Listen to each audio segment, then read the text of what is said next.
Старата латинска изрека «Mens sana in corpore sano» го опишувала начинот на живот кој го водале старите римјани. Воспитувањето им се состоело од задолжителна физичка активност и учење на моралните вредности кои позитивно делувале како на самата личност, така и на заедницата во која живееле. Да се биде здрав било императив на тоа време, бидејќи само здравите поединци можеле да придонесат за развој на општеството. Модерното време со себе носи се повеќе нови вируси и заболувања кои што дополнително влеваат страв, кој пак од своја страна го зголемува нарушувањето на здравјето.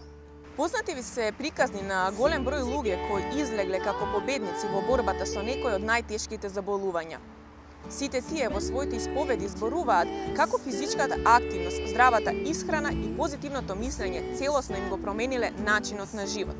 Научно е докажано дека позитивното мислење дури до 50% ја зголемува можноста за подобрување на здравјето. Во здрав дух и здраво тело е денешната тема на емисијата, а за да бидете во топ форма, секогаш треба да бидете ведри и расположени, затоа што само така ќе постигнете врвни резултати. Денешен наш гости на оваа тема е познатиот астролог, докторот по филозофија Зоран Крстевски. Зоки, добро дојдовте во топ форма повтор пат. Благодарам. Ви благодарам што денеска со нас ќе поразговарате малку повеќе за позитивното мислење.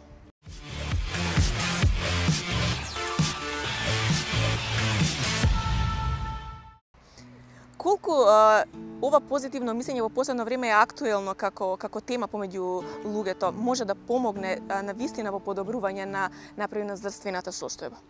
Па без позитивно размислување нема напредок во животот, бидејќи човекот кој што е оптимист, кој што знае што сака и кој што длабоко во себе си е негова надежда, волјата, оптимизмот, тој постигнува високи резултати.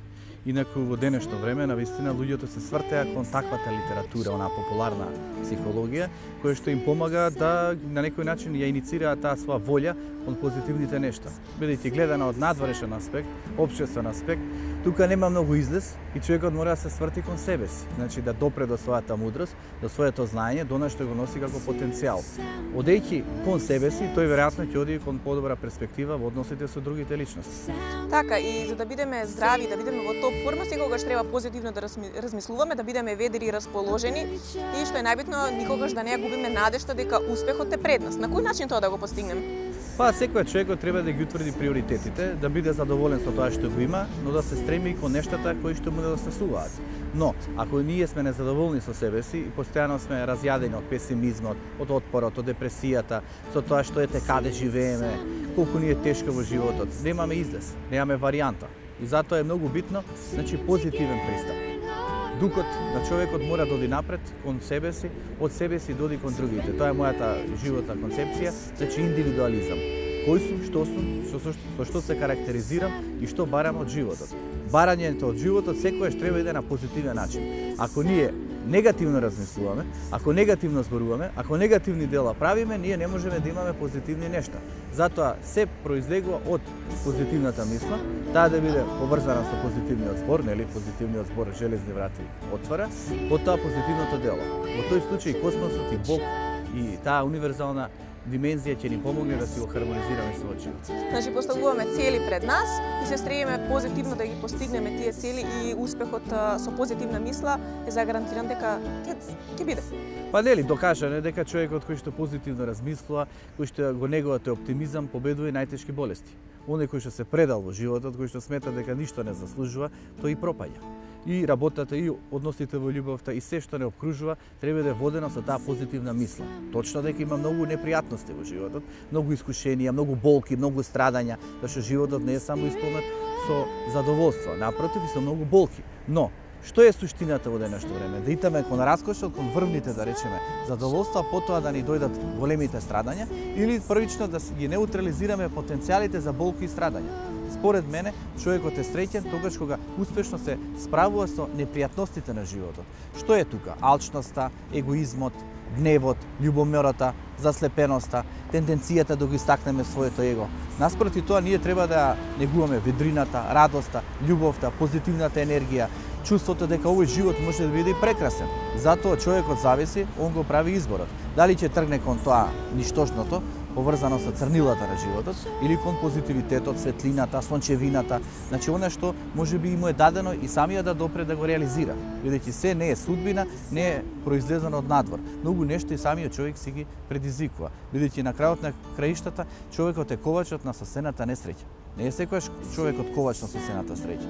Неретко за среќа треба и многу повеќе. Треба храброст, треба волја, треба да знаеме како да изреагираме во одредена ситуација. Но за несреќата тоа сме ние одговорни, затоа што може да бидеме егоистични, може да бидеме тврди во односите со другите луѓе, може да ги повредуваме, може да не ја користиме шансата да напредуваме, може би стравуваме што ќе се случи ако действуваме. Значи човекот е ковач на соседната несреќа. Како он тоа ќе го надмине? Со позитивна мисла, со чувство дека поседува капацитет, дека има основа да го подобри својот живот, да вложува своето знаење, преку знаењето, преку моралот ќе допри до мудроста. Ако ќе дојде до мудроста, него животот автоматски ќе му биде полесен и во тој случај ќе ги согледа сите предиспозиции. Затоа што секој има предиспозиција, но не секој знае да искористи предиспозицијата. Тука 1000 фактори влијат, не е кратка емисијата да ги објаснам.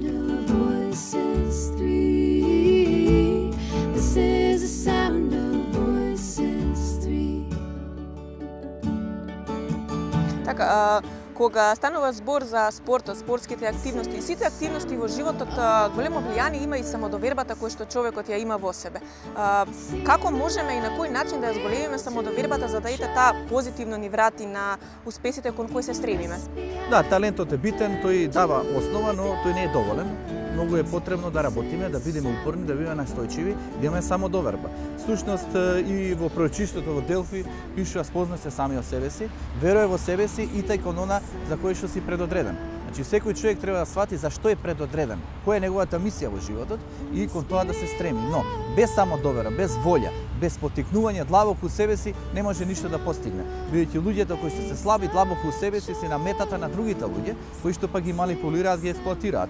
И затоа, ако јас се воздигнам како личност, кој што знае што сака и кој што е верен на себе си, на собствениот идеал, јас утре ќе умеам да се снајдам и со било кој надвор од мене.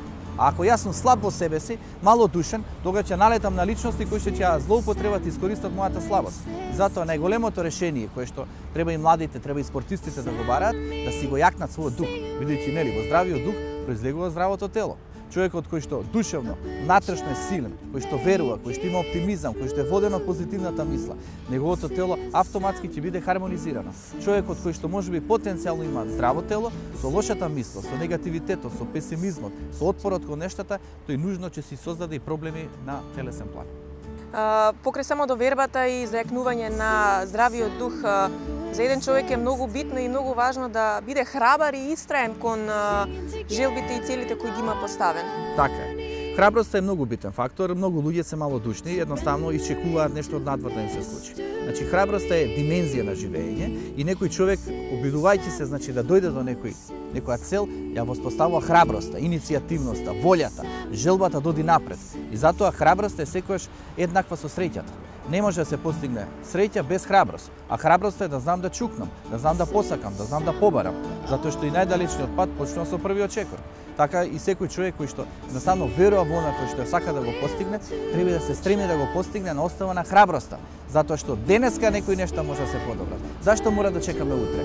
Денеска е вистинскиот момент. На крајот на краиштата нашиот живот е исполнет со испрекинати мигови или пак мигови кои што може да ги поврзиме во една целина. Значи денеска е еден убав миг, за еден час уште е друг убав миг, потоа уште еден убав миг и тоа прават една убава целина. Ако ние итаме кон една совршена целина, на совршена среќа, на совршена хармонија, ќе се разочараме бидејќи нели во животот имаме и осцилации. Треба да имаме надежда, секогаш треба да знаеме дека утре е новиот ден. Нели, со утрото почнува и денот. Сончевината може да не заплисне, да ни даде една нова сила, една волја. Потоа, потребно е да се обидеме, затоа што нели, некој може да биде талентиран во разна област, но смета не сум доволно подготвен. Не треба да се обидувам. Од кај знаам дали не е подготвен? Кој ќе влезе, ќе преиспита колку е способен. Ако во моментот е неспособен тоа да го заврши, има некој втор ден, трет, четврт, па ќе се обиде повторно. И тој човек кој што постојано се обидува, постојано действува, тој мора да стигне еден ден до тоа кое што го посакува. Затоа според мене клучна е надежда. без надеж нема визија. И затоа јас и напишав една книга, Изгреј сонце на љубовта, во која што пишувам за надежта. Значи, Изгреј сонцето секогаш дава една нова шанса, едно ново будење. Но љубовта дава верба во себе си. Човекот мора да се сака себе си, да има еден добар однос кон соседното тело, тој автоматски ќе има добар однос кон другите личности. И затоа клучниот фактор е действувам на основа на надежта и на основа на љубовта. Со надежта и љубовта доаѓам до светлината. Ќе допрам до светлината, животот ќе ме однесе кон позитивната енергија, а таа позитивна енергија може да најдеме во односи со други луѓе, во професионалната област, во семејството, во извршувањето на својата хумана мисија. И тогаш ние ќе се осмислиме себе си. А осмислениот човек воедно станува среќен. Затоа во секој случај најбитно е действување и секогаш иницирање на она што е кај нас најдобро од нас. Колку позитивниот човек може да привлече позитивни луѓе? Дали е тоа загарантирано дека доколку некој е позитивен и расположен, околу себе ќе има само позитивни луѓе? Привлекуваме ли позитивна енергија?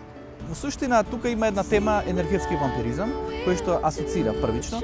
Какви што сме ние, такви личности привлекуваме. Тоа е познато во љубовта. Да речеме, ако ние имаме во себе си духовност, морал, вредност, веројатно ќе привлечеме личност соодветна на нас. Некој се случи ние да сме паднати со духот и заради тоа имаме одреден вид на дисхармонија. Но натрешната самодоверба или оптимизам ќе не привлече со човек полн со оптимизам, со ведрина. Но неретко некои личности сакаат да се полнат со нашата позитивна енергија. Тоа се викаат енергетски вампири. Некои се соларни, кои што се агресивни, кои што сакаат со егото да ни се наметнат да го управуваат нашиот живот. Некои се лунарни, да идат попритаено, тие ни се вовлекуваат, секогаш се жалат, секогаш имаат потреба од внимание и ние се вовлекуваме во нивната матрица на однесување. Решението кое е? Во животот е многу битно да ја дадеме љубовта, но и да ја земеме. Се е поврзано со фидбекот. Значи, чин на земање, чин на давање. Кога само ние даваме, а не ни се возвраќа, тога страдаме и доаѓаме до енергетска слабост. И тога се откажуваме, велиме не вреди да сум добар, не вреди да сум позитивен, морален, гледајте што ми се случило во животот. Но не сваќаме дека тоа може ни се случило со одредени личности навикнати само да се потхрануваат со туѓото, а не способни да го дадат своето. И затоа треба да се прави селекција и треба да се вложи во знаењето.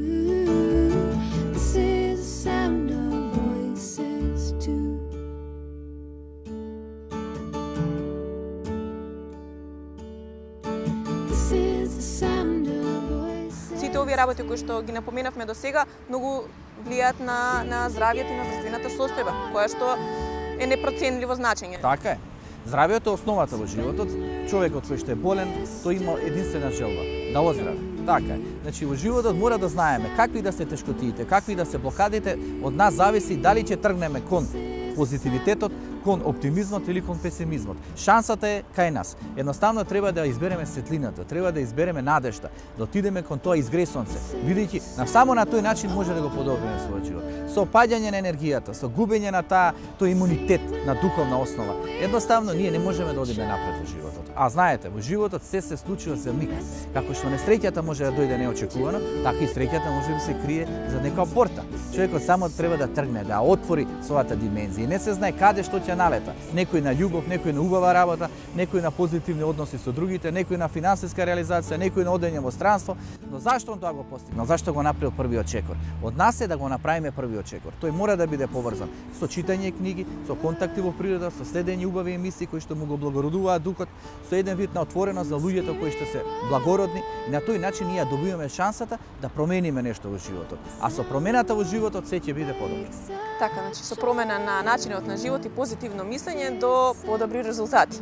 Секако, без тоа нема напредок и затоа јас и во тие мои книги и во оваа книга што вам ви ја подарувам, Изгреј сонце на љубовта, повелете да прочитате за надежда, за оптимизмот. Тоа е книга во која само се даваат светлите нешта, оптимистичките тонови, каде што се асоцира на среќата, на љубовта, на радоста, како човекот читајќи некои кратки пасоси да допре до себе си да се го благороди денот. Избегавав песимизам, црнила, затоа што и онака луѓето навистина се преокупирани со тие нешта. Доволно е тежок денешниот живот, сами некако да најдеме начин да се насмееме, да бидеме расположени и да бидеме секогаш во топ форма. Така е, секогаш со топ форма и во топ форма, на тој начин ќе бидеме подготвени за убавите нешто во животот. За крај еден краток совет за гледачите на оваа наша емисија, како да задржат своето ведро расположение и секогаш да бидат насмеани. Ќе бидат насмеани тогаш кога едноставно ќе вловат во себе си, ќе ги утврдат своите капацитети и кога ќе се опкружат со луѓе кои што ќе умеат тоа да го согледаат. Затоа што ние ако истураме вода, а таа вода само протекува некаде низ некои канали без да има некоја функција, тешко е понатаму да се обидеме. Обидувајќи се, ние можеби ќе дојдеме до позитивните личности, ама тогаш кога навистина ќе дојдеме до позитивните личности, нашиот живот ќе дојде до смисла. Така и да даруваме насмевка затоа што е бесплатна, а навистина многу значи за луѓето околу нас. Насмевката е најклучната затоа што таа и го облагородува духот и му дава една ведрина, му дава способност да ги победи најтешките удари на судбината. Зоки, ви благодарам уште еднаш што бевте дел од оваа наша емисија. Се надевам дека ќе се видиме во некоја следна прилика и дека луѓето ќе дојдат и ќе ги слушат вашите предавања кои што вие ги имате на оваа тема. Благодарам.